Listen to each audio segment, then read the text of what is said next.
But there are downsides as well. And I alluded to them in the earlier part of the presentation, which is that it takes away the adult's autonomy, and it removes them from any ability potentially to involve themselves in how their life is being managed.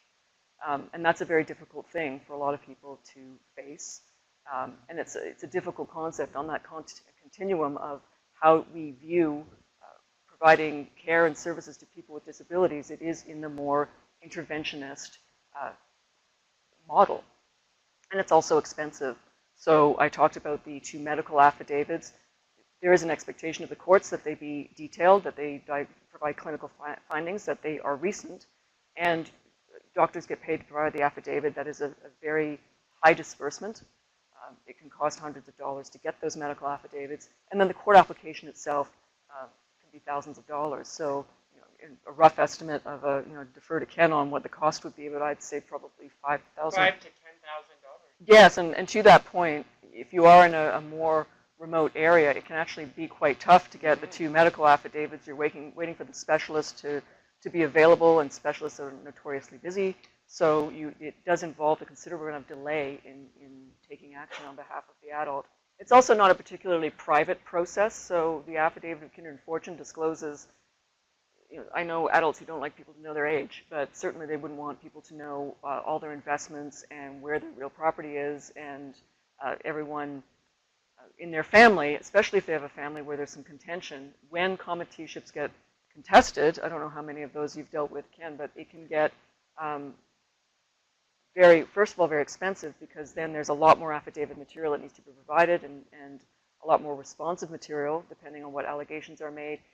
And then it's also a lack of privacy for the whole family, and people's relationships are then exposed to a forum that's really quite public. The other difficulty with it is that it is not easily reversed. A declaration of incapacity will mean that you will always require a committee. And the only way out of it is to go back to court and say, well, I'm capable now on 2 medical affidavits, so therefore I don't need a committee anymore. But for a lot of people, that may not be the reason why they don't want committeeship. They may no longer have any assets that need to be managed. The situation might be quite stable, but you are left with this declaration. You are incapable and require a committee unless you're not capable anymore. And worse is, well, better and worse. Once someone requires a committee, there always will be one. If there's no family member to do it, it defaults to the public guardian and trustee.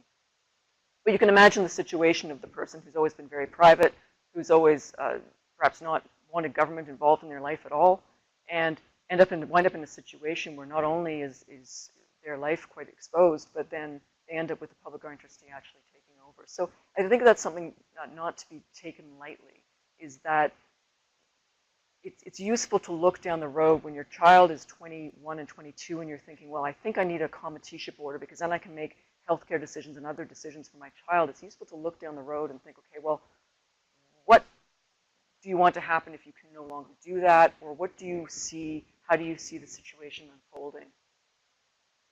And semi-facetiously, I put in the con is the oversight of the public guardian trustee, because it is an administrative element to committeeship that is quite rigorous. Now, certainly when you're power of attorney, the Power of Attorney Act specifies you have an obligation to keep and maintain records, and someone can call for those records. The donor of the power of attorney can call for the records.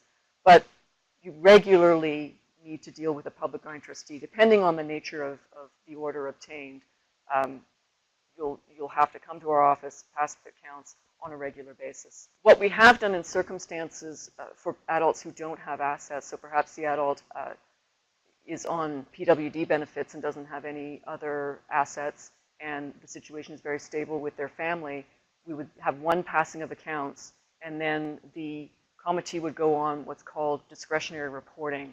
So the passing of accounts isn't set in the legislation as a particular timeline. The public guardian trustee sets the timeline for the passing of accounts. And in cases involving disabled adults, we would say no more reporting required.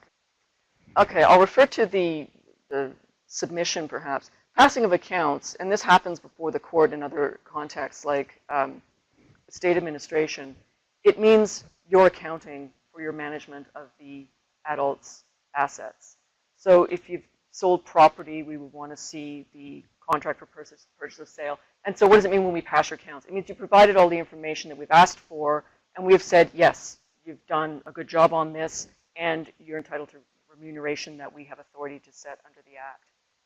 So it is a process by which you will set out the details of the adult's circumstances, what is in their bank accounts, what term deposits they have, all of their liabilities, mortgages payable, and other loans, charitable donations, and then list, you provide account numbers, and then you list the amounts and in more detail on a separate detail sheet. I think it's set up in a way to be fairly straightforward. So once you provide that submission package and we've reviewed it, we will issue what's called a certificate of passing.